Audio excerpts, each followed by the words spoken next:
A judge has temporarily blocked South Carolina's abortion law known as the fetal heartbeat law.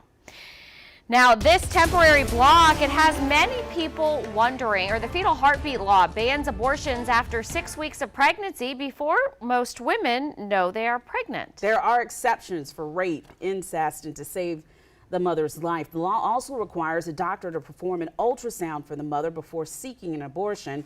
The law went into effect on June 27th, a few days after the U.S. Supreme Court overturned Roe v. Wade. But again, this law has now been temporarily blocked by the state Supreme Court.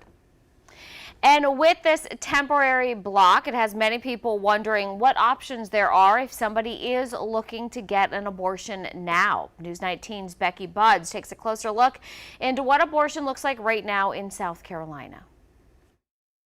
For the time being, abortion is once again legal before 20 weeks of pregnancy in South Carolina.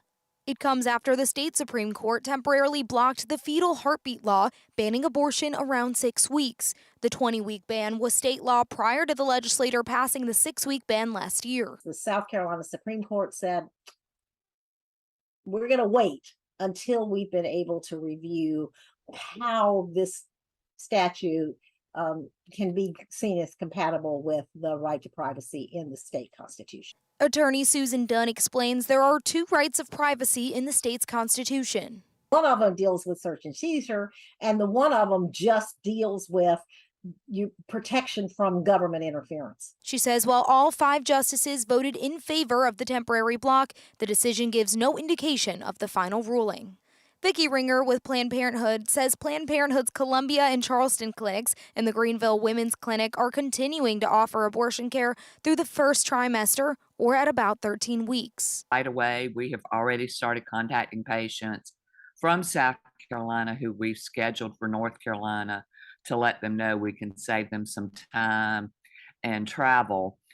Meanwhile, Dave Wilson with Palmetto Family says the pro-life movement is continuing to support women and children through pregnancy crisis centers. They are the hands and feet of Jesus in our communities, making the women who have services that are needed know how important they are, how important that life inside them is. The state Supreme Court's ruling likely will take several more weeks to come down. In Columbia, Becky Buds, News 19 WLTX. Organizations like the Palmetto State Abortion Fund and the Carolina Abortion Fund are also helping those seeking abortions here in our state.